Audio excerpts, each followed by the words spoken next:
Hi, everyone.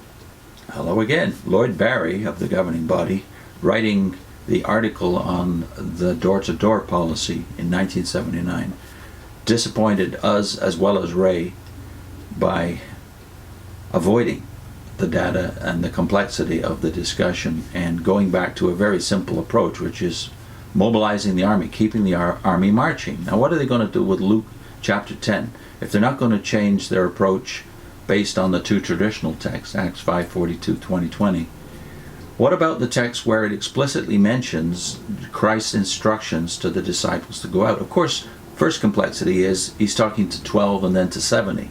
In Luke 10 he's talking to the 70, not to all disciples.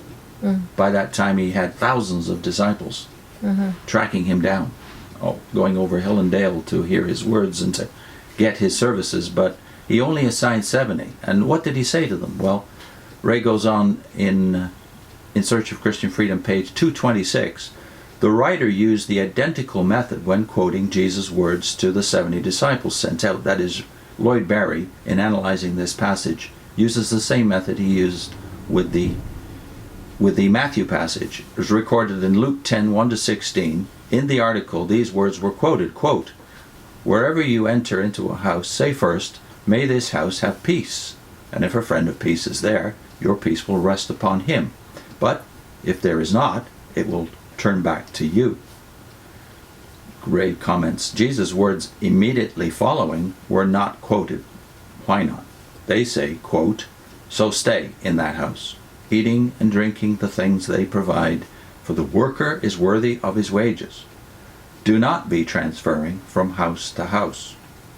These words show that Jesus clearly was telling these disciples how to go about obtaining lodging with suitable persons and how to conduct themselves once such lodging was obtained. Since these words give a totally different task to the picture, they were not convenient to the writer's argument, so they simply were not considered. When the matter of translation was brought into the picture, the article briefly acknowledged that there are other renderings than house to house for katoiken, but then presented only those translations that used that rendering. It never addressed the issue of whether distributive means or requires the idea of consecutive. In a footnote, it listed 18 translations that contain the phrase "from house to house" at Acts 20:20. It did not tell the reader that there are equally as many translations that give other renderings, such as privately, in private homes, at home, and similar renderings. It did not tell the reader that some of the same translations listed as using house to house at Acts 20:20 render katoiken as at home in Acts 5:42. For instance, the American Standard Version, which used to be the standard text before the New World Translation came along. The standard text of witnesses used door to door. Also the Revised Standard Version, the English Revised Version, and Moffat's translation. It included the New American Standard Version in its footnote list of versions using from house to house at Acts 20:20, but did not point out that its marginal reading is, quote, "or in various private homes," unquote. Anything on these points that did not lend itself to the idea the articles were designed to promote was simply ignored.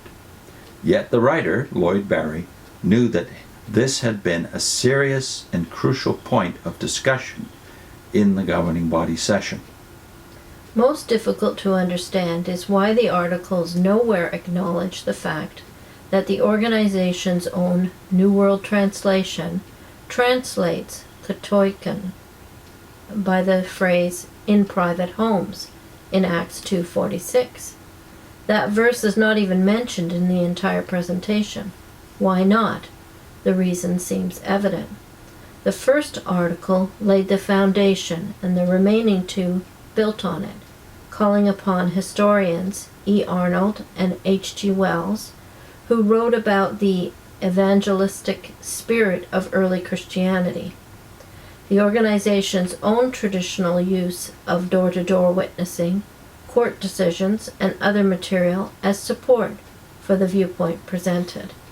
The articles thus present a notable example of suppression of contrary evidence, of circular reasoning, where unproved premises are built upon as if they were fact, written in forceful, colorful language with statements made in a positive, confident way. The articles give the reader no indication whatever that there could be an alternative understanding of the scriptural accounts called on for support of the traditional position. In view of the governing body's discussion and the evidence presented there, it's difficult to view this as anything other than intellectual dishonesty. Or propaganda. Propaganda. The next segment, the Apostle Paul's record of witnessing. Ray goes into analyzing Acts 20:20 and in the context of Paul's Ephesian ministry. Next time.